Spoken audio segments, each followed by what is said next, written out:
J'ai toujours dessiné, toujours. Et j'ai pas eu spécialement de style. J'ai fait un petit peu de pop art, j'ai fait beaucoup de calligraphie. Et puis, je suis une autodidacte en fait. Ça s'est fait un peu seul, un peu malgré moi, on va dire. Et quand je suis tombée enceinte, ne pouvant pas travailler dans mon métier qui était la restauration de base, je me suis mise à vivre de ma passion, on va dire, à essayer d'en vivre du moins. Au début, c'était uniquement la peinture. Maintenant, c'est un petit peu de la gravure sur verre. C'est faire découvrir un petit peu tout ce qu'on fait ici ailleurs. Que l'art, ça n'a pas vraiment de frontières, de barrières, tout est de l'art en fait. Donc dessiner, créer. Vous l'avez dit, votre grossesse a été l'élément déclencheur. Racontez-nous vos débuts. J'ai retrouvé une amie d'enfance, Tania de Corsica Beauty, qui m'a demandé de faire de la signalétique pour elle. Donc c'est de là en fait que je me suis mise vraiment dedans et, et que j'ai eu envie de monter ma petite entreprise dans cet esprit-là en fait. Aujourd'hui, vous vous êtes diversifié. Alors les autres types d'œuvres, eh ben, il y a beaucoup les mains. Donc maintenant je fais 3 tailles de mains. C'est personnalisé.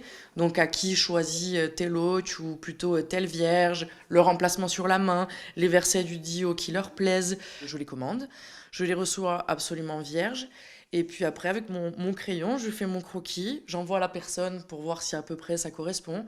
Et puis après, je peins à l'acrylique dessus, donc avec des pinceaux très très fins pour qu'il y ait beaucoup de détails. Et ensuite, je les vernis et je les agrémente d'un bracelet que je fais aussi moi-même. Donc là, ça dépend un peu des perles que j'ai sur l'instant. Quelles sont vos sources d'inspiration? La Corse, beaucoup la Corse. Parce que pour moi, ça a beaucoup de sens. J'ai vécu beaucoup de choses dans ma vie, dont 6 ans sur le continent. Et c'était la Corse, mon identité. C'était vraiment ça. C'est ce qui me réchauffait le cœur, c'est ce qui me donnait du courage d'avancer dans les épreuves et de la fierté quand je parlais de moi, c'était d'être d'ici.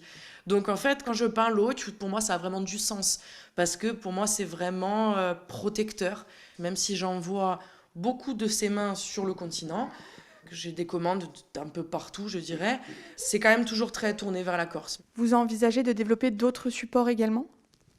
Ah oui, alors après vous en citez un ou deux, c'est compliqué parce que moi, ça fuse toujours. Là, j'ai commencé la gravure sur verre, donc je vais faire des carafes pour un restaurant. La signalétique, j'ai des projets aussi pour en faire dans des hôtels, des peintures sur mur, des fresques.